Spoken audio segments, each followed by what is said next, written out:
2절 사람의 행위가 자기 보기에는 모두 정직하여도 여호와는 마음을 감찰하시느니라.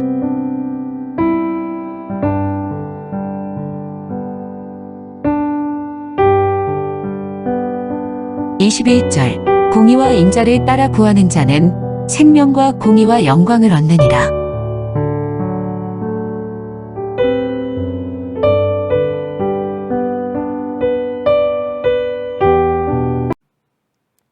오늘 아침 우리가 잠언 21장을 함께 묵상하고자 합니다.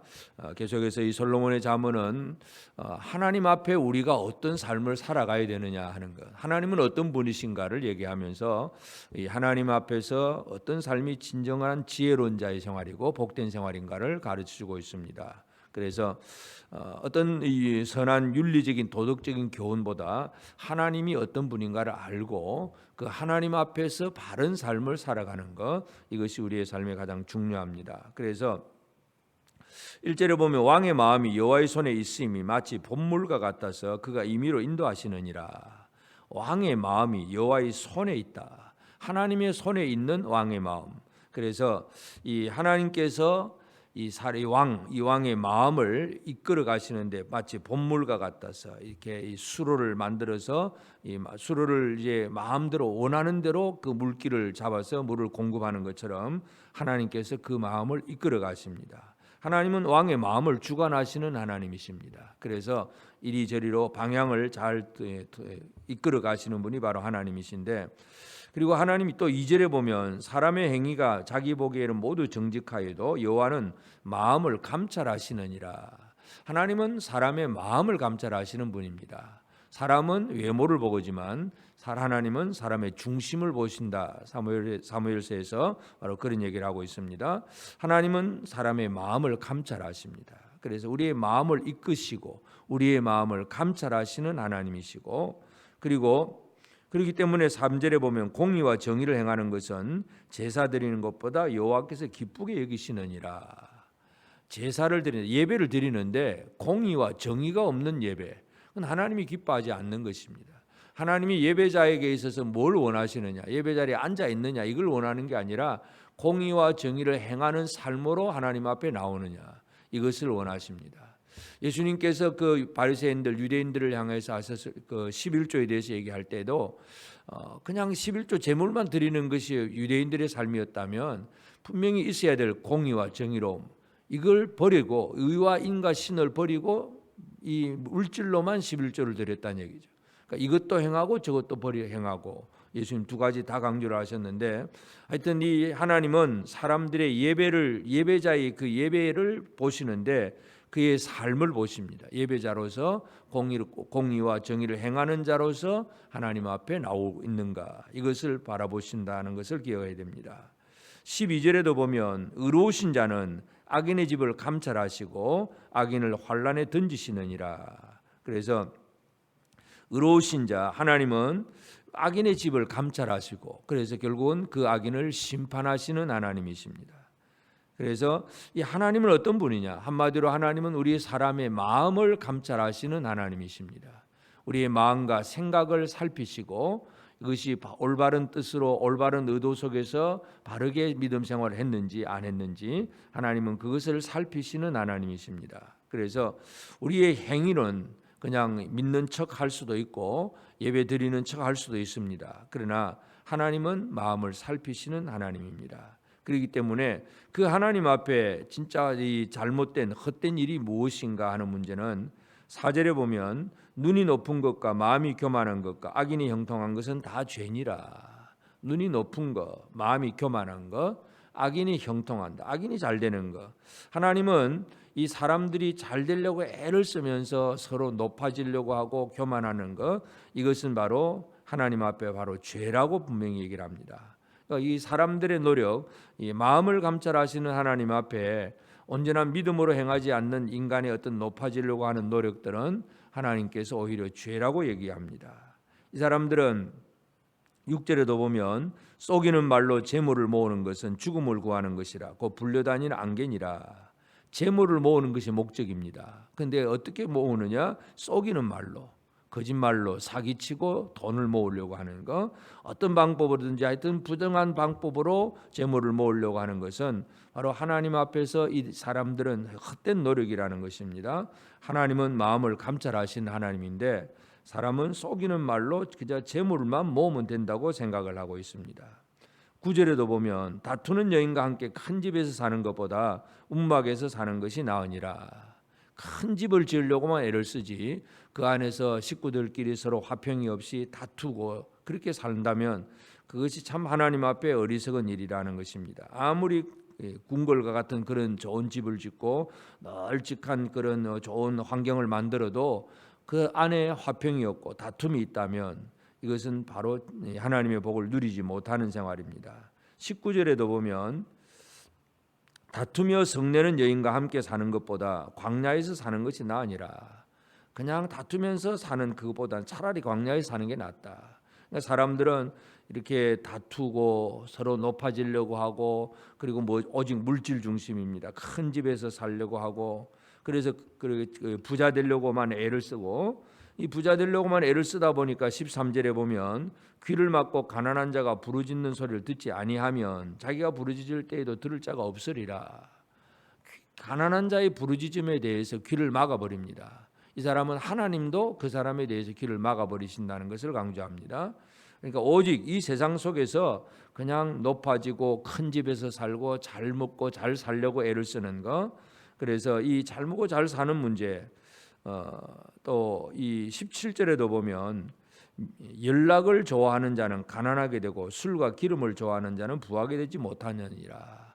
연락을 좋아한다. 연회를 베풀고 잔치를 베풀고 먹고 마시고 이것만 좋아하는 사람, 이런 사람들은 이 땅에서 하나님 앞에서 제대로 복을 누릴 수 없다는 것. 그래서 사람들은 헛된 노력을 하고 있습니다. 지금도 그저 큰 집에서 살려고만 애를 쓰고 높아지려고만 애를 쓰고 또 기쁘고 즐거운 연락을 베풀고 연애를 하고 밥 먹고 잔치하고 이것만 즐기는 생활을 살아가는 것, 이것이 사람들이 열심히 하고 있지만 마음을 감찰하시는 하나님 앞에 그러한 일들은 아무런 의미가 없는 생활이라는 것을 분명히 강조합니다. 그러므로 우리가 해야 될 일이 뭐냐?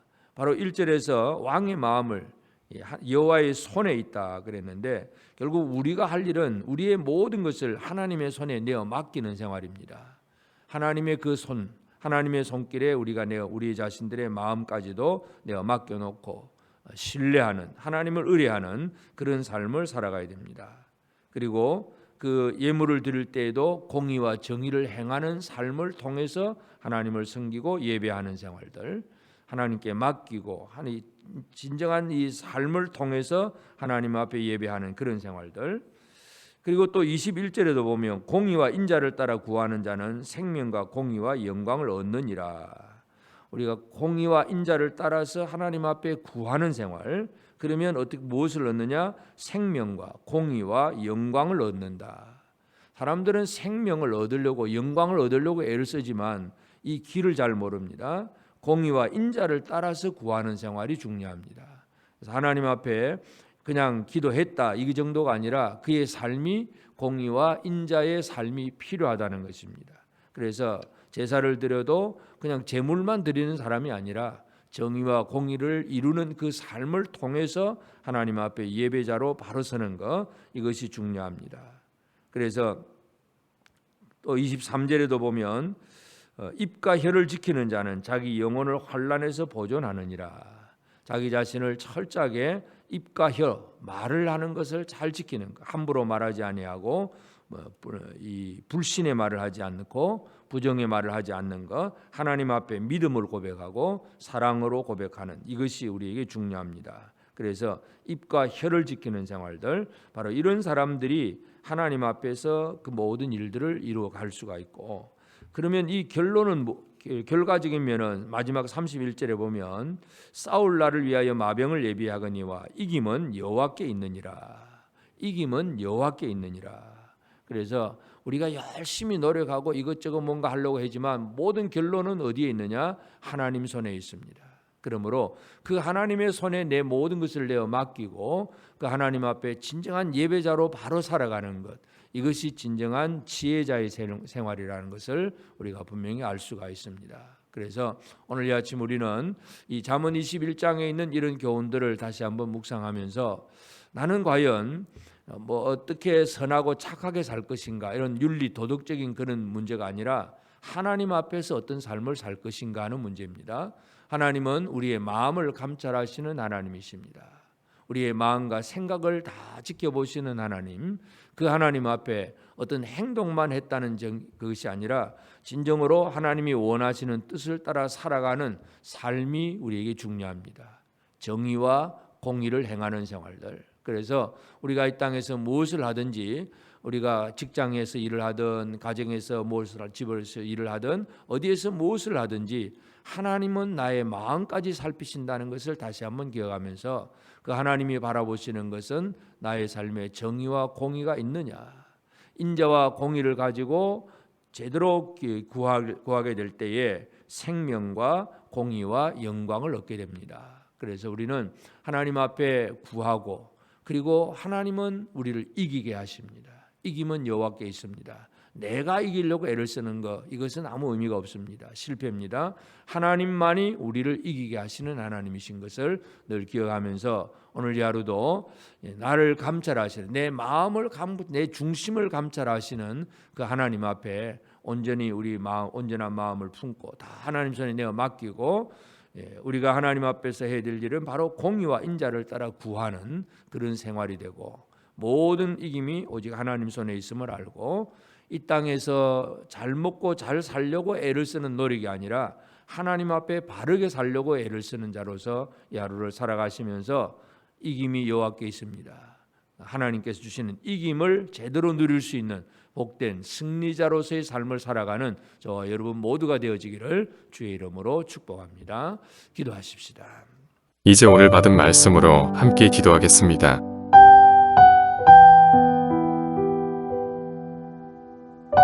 첫째, 나의 예배가 형식적 예배가 되지 않고 공의와 정의의 삶을 사는 자로서의 마음을 다한 예배가 되도록 성령으로 충만하게 하옵소서.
둘째, 공의와 인자를 따라 구하여 하나님께 생명과 공의와 영광을 얻으며 모든 것을 이기게 하시는 하나님의 도우심을 누리게 하옵소서.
이제 오늘의 기도 제목을 가지고 합심하여 기도하도록 하겠습니다.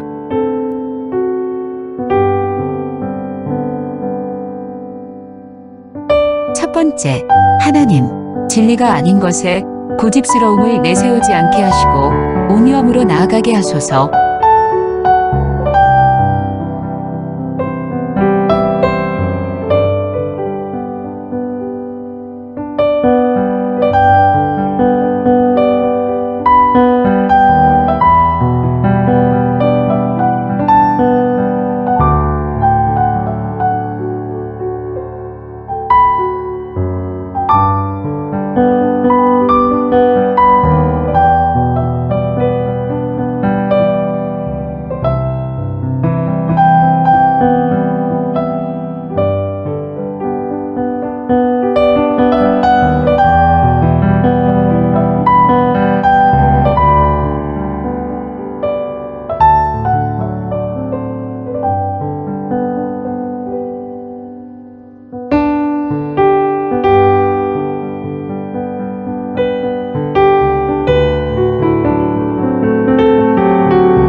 두 번째, 하나님, 작아도 속이는 말로 사람들을 설득하지 않게 하시고 오직 진실한 말로 설득하게 하소서.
세 번째, 하나님, 처한 상황과 형편을 내게 유리한 쪽으로 혹은 내게 이로운 쪽으로만 언급하여 사실을 왜곡시키지 않게 하소서.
이제 개인의 기도 제목을 가지고 하나님 앞에 기도하시기 바랍니다.